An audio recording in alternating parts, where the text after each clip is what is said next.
مگر وہ پہلی بار نہیں سن رہی تھی۔ وہ اختر کی ایسی گلفشانیوں کی عادی ہو چکی تھی، اس لیے بنا برا منہ بنائے کہنے لگی، آپ منہ دھو لو، میں آپ کے لیے کھانا بنا دیتی ہوں۔ شفق چادر اتارتے ہوئے کچن میں چلی گئی، جبکہ اختر منہ دھونے کے بعد ایک بار پھر سے کچن میں آ بیٹھا۔ کھانا کھاتے ہوئے مسلسل شفق کو تانے دے رہا تھا اور جلی کٹی باتیں سنا رہا تھا۔ شفق کو اختر پر بہت زیادہ غصہ آ رہا تھا، مگر وہ ضبط کر رہی تھی۔ وہ نہیں چاہتی تھی کہ اس کی ذرا سی بد کلامی اس کے گھر کو خراب کر دے یا اس کے ماں باپ کو کسی مشکل میں ڈال دے، مگر اختر اسے ہمیشہ مجبور کر دیتا تھا کہ وہ کچھ نہ کچھ ایسا کر جائے جس کی وجہ سے اسے چار باتیں سنا ہی دے۔ یہ شفق کی ہمت اور حوصلے کا نتیجہ تھا جو وہ اب تک چپ کر کے بیٹھی ہوئی تھی۔ یہ صرف آج کی نہیں بلکہ ہر بار کی کہانی تھی۔ اختر شروع سے ہی ایسا تھا، ذرا سی بات ہو جاتی تو وہ شفق کو اتنی جلی کٹی باتیں سناتا کہ اس کا جینا حرام کر دیتا، کبھی کبھی تو ہاتھ بھی اٹھا لیا کرتا تھا۔ شفق خوبصورت تھی، پڑھی لکھی تھی، جہیز میں اچھا خاصا سامان لے کر آئی تھی۔ شفق کے ماں باپ نے شادی کے موقع پر اپنے داماد کو موٹر سائیکل دے دی جو اب تک ان کے استعمال میں تھی، مگر اختر تھا کہ کسی طرح راضی ہی نہیں ہوتا تھا۔ وہ انتہائی کم صورت تھا، نوکری بھی معمولی سی تھی، بس ماں باپ نے یہ دیکھ کر شفق کا رشتہ اختر سے کر دیا تھا کہ زیادہ لمبا خاندان نہیں ہے، لڑکا شریف ہے، نشہ وغیرہ نہیں کرتا۔ آج کے دور میں اس سے زیادہ اور کیا چاہیے؟ ان کی بیٹی سلیقہ مند تھی، کفایت شعار تھی، اپنا گھر اچھے طریقے سے سنبھال لیتی، مگر انہیں کیا خبر تھی کہ ان کا داماد ایک احساس کم تری کا مارا کم ظرف انسان نکلے گا جو ان کی بیٹی کو کبھی بھی خوش نہیں رکھے گا۔ وہ لوگ کم حیثیت تھے مگر اپنی حیثیت سے بڑھ کر بیٹی کو جہیز دیا تھا۔ جب شفق پہلی بار اس گھر میں آئی تھی تو اس کے دل میں ایک عجیب سی خوشی تھی۔ اسے یوں لگتا تھا جیسے اس کے خواب حقیقت میں بدل گئے ہوں۔ وہ ہمیشہ غربت میں پلی بڑی تھی، اس کی ماں کفایت شعاری کی عادی تھی، کبھی بھی فضول خرچیاں نہیں کی تھیں اور نہ ہی کسی قسم کی کوئی عیاشی کرنے دی تھی۔ وہ ہمیشہ اس کی شادی کا حوالہ دے دیا کرتی تھی، اور اب جب اس کی شادی ہوئی تھی تو اس نے دل میں کئی ارمان سجا رکھے تھے۔ نئی زندگی کی شروعات کا خیال اسے ہر پل خوش کر دیتا تھا۔ وہ چاہتی تھی کہ اپنی سلیقہ شعاری سے اس گھر کو جنت بنا دے۔ اس کے ماں باپ نے بھی اسے یہی سمجھایا تھا کہ بیٹی، اب یہ گھر تیرا ہے، اس گھر میں بسنے والے ہی تیرا سہارا ہیں۔ شروع کے چند دنوں میں سب کچھ خوشگوار سا تھا۔ اختر کا رویہ بھی بہت بہتر تھا، وہ مسکرا کر بات کرتا تھا، کبھی کبھی تو ایسے جملے بھی کہہ دیتا تھا جن سے شفق کو یقین آتا تھا کہ وہ خوش نصیب ہے۔ شفق نے دل ہی دل میں اپنے شوہر کو خدا کا انعام سمجھ لیا تھا، لیکن یہ کیفیت زیادہ دیر قائم نہ رہ سکی۔ وقت کے ساتھ ساتھ اختر کے اصل رنگ سامنے آنے لگے۔ اب معمولی معمولی باتوں پر اس کا مزاج بگڑنے لگتا۔ کبھی کھانے میں ذرا سی کمی ہو جاتی تو وہ چڑ کر کہتا کہ تمہارے گھر والوں نے تمہیں کچھ نہیں سکھایا۔ کبھی کپڑوں کی استری ٹھیک نہیں ہوتی تو کہتا کہ یہ گھر کوئی تمہارے میکے کا گھر نہیں ہے۔ کبھی وہ بلا وجہ شفق پر آواز اونچی کر لیتا، کبھی تانا دیتا کہ تمہاری ماں نے جہیز میں کچھ خاص دیا ہی نہیں۔ شفق حیران رہ جاتی کہ یہی شخص چند دن پہلے کس قدر خوش اخلاق دکھائی دیتا تھا، اب ہر وقت اس کے چہرے پر ناگواری کے آثار نظر آتے۔ وہ نہ صرف معمولی بات پر جھگڑتا بلکہ ایسی باتیں کرتا جن سے شفق کا دل ٹوٹنے لگتا۔ وہ کہتا کہ تمہارے بھائی کو تو ڈھنگ سے بات کرنے کی بھی تمیز نہیں، یا کہتا کہ تمہاری بہن نے شادی پر آ کر میرے ساتھ وہ برتاؤ کیا جیسے میں کوئی اجنبی ہوں۔ شفق جانتی تھی کہ اس کے میکے والے دل کے صاف اور محنتی لوگ ہیں، وہ تو ہمیشہ عزت سے داماد کا خیال کرتے تھے، مگر اختر کو جیسے یہ سب دکھائی ہی نہ دیتا، اسے ہر کام میں نقص نکالنا آتا تھا۔ ایک دن جب شفق اپنے میکے سے واپس آئی تو اختر نے کہا کہ وہاں کسی نے مجھ سے پوچھا بھی نہیں کہ آپ چائے لیں گے یا نہیں۔ شفق نے کہا کہ امی تو باورچی خانے میں مصروف تھیں، مگر اختر نے اس بات کو انا کا مسئلہ بنا لیا۔ اس نے گھنٹوں تک شفق کو کوسا، آہستہ آہستہ شفق کو یہ سمجھ آنے لگا کہ اختر کی لالچ کی کوئی حد نہیں ہے، حالانکہ اس کے پاس پیسوں کی کمی نہیں تھی۔ تنخواہ بھی معقول تھی، والدین نے جائیداد بھی چھوڑ رکھی تھی، لیکن اس کے باوجود وہ شفق کے میکے والوں سے توقع رکھتا تھا کہ وہ ہر بار اسے کچھ نہ کچھ دیں۔ اگر کوئی موقع آتا اور وہاں سے کوئی تحفہ نہ ملتا تو وہ شفق کو ذلیل کر دیتا۔ شفق نے کئی بار سمجھانے کی کوشش کی کہ میرا میکا اتنا خوشحال نہیں، میرے والد معمولی نوکری کرتے ہیں، میرے بھائی نے ابھی نوکری شروع کی ہے، مگر اختر نے کبھی اس کی بات کو اہمیت نہ دی۔ وہ اپنی بات پر اڑا رہتا، اسے لگتا کہ بیوی کے خاندان پر دباؤ ڈالنا اس کا حق ہے۔ شفق کا دل اکثر چاہتا کہ وہ ماں کے پاس جا کر روئے، مگر وہ جانتی تھی کہ اگر اس نے شکایت کی تو ماں باپ مزید پریشان ہو جائیں گے۔ وہ اپنی تکلیف دل میں چھپائے رکھتی، کبھی رات کو تنہائی میں آنسو بہا لیتی، کبھی دل ہی دل میں دعا کرتی کہ اللہ اختر کے دل کو نرم کر دے۔ اختر کی عادت تھی کہ جب بھی شفق اپنے بھائی یا بہن کی تعریف کرتی وہ جلنے لگتا۔ وہ کہتا کہ تمہیں تو اپنے گھر کی قدر ہی نہیں، ہر وقت اپنے بھائی کو سراہتی رہتی ہو۔ شفق چپ ہو جاتی، وہ بحث کو بڑھانا نہیں چاہتی تھی، اسے ڈر رہتا تھا کہ اگر بات زیادہ بڑھی تو اختر ہاتھ بھی اٹھا سکتا ہے، کیونکہ ایک دو بار وہ ایسا کر چکا تھا۔ ایک بار ایسا ہوا کہ شفق بیمار پڑ گئی، اسے بخار اور گلے میں درد رہنے لگا۔ ڈاکٹر نے دوائی لکھی، ٹیبلٹ پیناڈول ایکسٹرا دن میں 3 بار کھانے کے لیے دی گئی، مگر اختر کو اس وقت بھی شکایت تھی۔ اس نے کہا کہ تمہارے میکے والے تو تمہیں ہمیشہ بیمار ہی بھیجتے ہیں، نہ وہ تمہیں ڈھنگ کا کھانا کھلاتے ہیں نہ ہی دیکھ بھال کرتے ہیں۔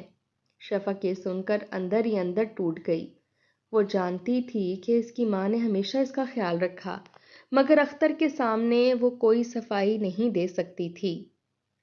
شفق کے ماں باپ نے بھی کچھ عرصہ بعد محسوس کرنا شروع کیا کہ بیٹی کے چہرے پر وہ پہلے جیسی چمک نہیں رہی۔ جب وہ میکے آتی تو ہنستی مسکراتی نظر آنے کی بجائے خاموش سی ہو جاتی۔ ماں پوچھتی کہ سب ٹھیک ہے نا، تو شفق کہتی سب ٹھیک ہے، مگر ماں کا دل ہوتا ہے، اسے اندازہ ہو جاتا کہ بیٹی کچھ چھپا رہی ہے۔ اختر جب بھی شفق کے ساتھ میکے جاتا تو کوئی نہ کوئی نکتہ نکالتا، کبھی کہتا کہ کھانے میں نمک زیادہ ہے، کبھی کہتا کہ چارپائی صاف نہیں، کبھی کہتا کہ گھر میں خوشبو نہیں آ رہی۔ ان سب باتوں کا نتیجہ یہ نکلتا کہ شفق ماں باپ کے سامنے شرمندہ ہوتی، اسے لگتا کہ جیسے اختر کو ہر وقت اس کی عزت گرانے میں مزہ آتا ہے۔ ایک دن شفق نے ہمت کر کے اختر سے کہا کہ آپ کو ہر بات میں میخ نکالنے کی عادت ہے، آپ کبھی یہ بھی سوچیں کہ میرے والدین نے آپ کے لیے کتنا کچھ کیا ہے۔ مگر اختر نے اسے ڈانٹ دیا، کہنے لگا کہ یہ سب تمہارے وہم ہیں، میں تو صرف سچ بولتا ہوں، اور پھر اس نے لمبی چوڑی تقریر کی کہ وہی سب سے عقل مند ہے۔ وقت کے ساتھ ساتھ شفق کا دل سخت ہوتا گیا، مگر وہ اپنے ماں باپ کی عزت اور اپنے گھر کے سکون کے لیے برداشت کرتی رہی۔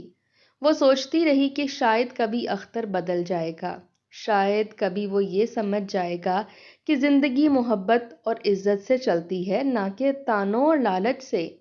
مگر دن گزرتے گئے اور اختر کی فطرت ویسی ہی رہی۔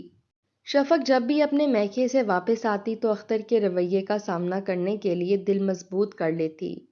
وہ جانتی تھی کہ اب پھر کوئی نہ کوئی الزام اس پر لگے گا، کبھی یہ کہا جائے گا کہ تمہاری ماں نے میری خاطر مدارت نہیں کی، کبھی یہ کہتا کہ تمہارے بھائی نے مجھے صحیح وقت پر سلام نہیں کیا، کبھی یہ کہتا کہ تمہارے والد نے مجھے گھر کی ذمہ داریوں میں شریک نہیں کیا۔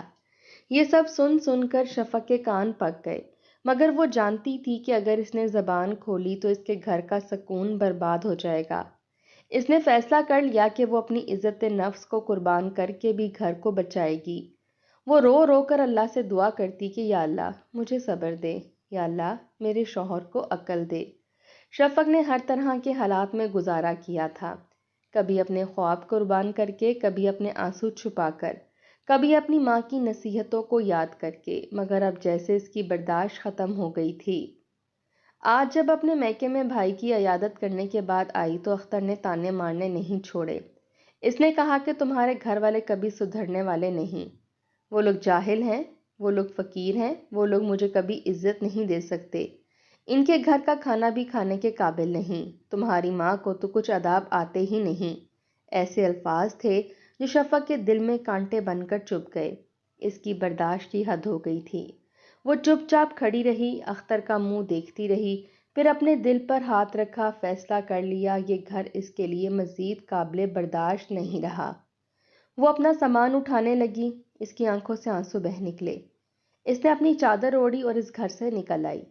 اختر نے یہ منظر دیکھا تو طنزیہ مسکراہٹ ہونٹوں پر لے آیا۔ اس نے دل میں کہا یہ عورت صرف دھمکی دیتی ہے، یہ زیادہ دیر اپنے میکے میں نہیں رہ سکے گی، وہ شام تک خود ہی واپس آ جائے گی۔ اس سوچ کے ساتھ وہ اطمینان سے بستر پر لیٹ گیا اور چپ چاپ اپنے کمرے میں جا کر سو گیا، کیونکہ اسے لگا تھا کہ شفق ایسا نہیں کر سکتی۔ مگر جب شام کو وہ اٹھا تو اس کے ہوش اڑ گئے۔ گھر میں سناٹا تھا، شفق واقعی واپس نہیں آئی تھی۔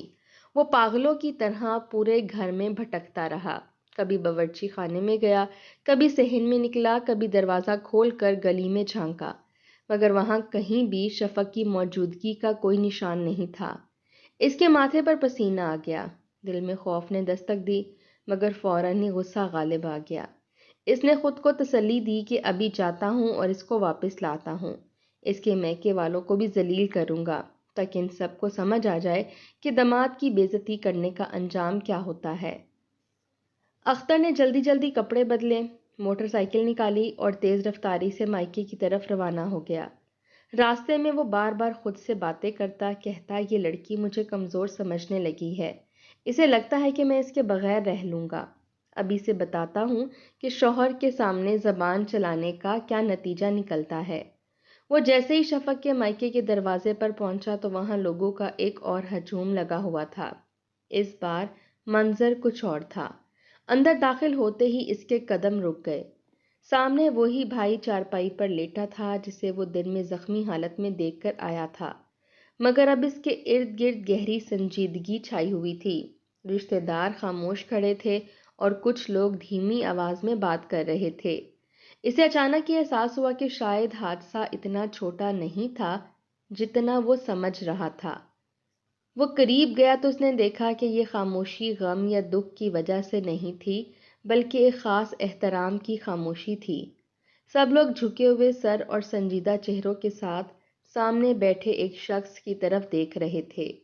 اختر نے جب نظر اٹھا کر دیکھا تو اس کی آنکھیں پھٹی کی پھٹی رہ گئیں۔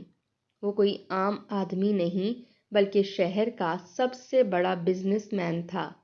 اس کی شہرت دور دور تک پھیلی ہوئی تھی، لوگ اسے کامیابی اور طاقت کی علامت سمجھتے تھے۔ وہ بزنس مین شفق کے والد کے قریب بیٹھا ہوا تھا، اس کے چہرے پر غرور یا رعب کی بجائے ندامت کے آثار تھے۔ وہ بار بار ہاتھ جوڑ کر معافی مانگ رہا تھا۔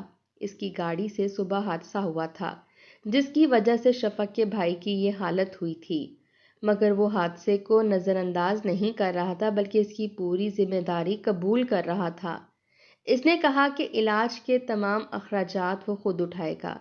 اس کے علاوہ وہ شفق کے والدین کو ایک نیا بڑا گھر اور ایک نئی گاڑی بھی تحفے کے طور پر دینا چاہتا ہے۔ اس نے کہا کہ یہ اس کی معافی کی ایک چھوٹی سی کوشش ہے۔ اس کے الفاظ سب کے دلوں پر اثر کر رہے تھے۔ لوگ حیران بھی تھے کہ اتنا بڑا بزنس مین کتنی عاجزی کے ساتھ اپنے کیے پر نادم ہے۔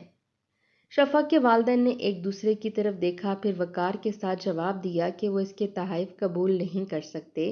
انہوں نے کہا کہ ہمیں آپ کا معافی مانگنا ہی کافی ہے، ہم نے آپ کو دل سے معاف کر دیا۔ تحفے اور دولت انسان کے دکھ نہیں خرید سکتے، ہمیں اپنے بیٹے کی صحت سب سے زیادہ عزیز ہے۔ یہ سن کر بزنس مین کی آنکھیں نم ہو گئیں۔ اس نے کہا کہ آپ کی عزت نفس اور برداشت نے میرا دل بدل دیا ہے۔ میں چاہتا ہوں کہ اس گھرانے سے میرا رشتہ جڑ جائے تاکہ میں حقیقی معنوں میں اپنی غلطی کا ازالہ کر سکوں۔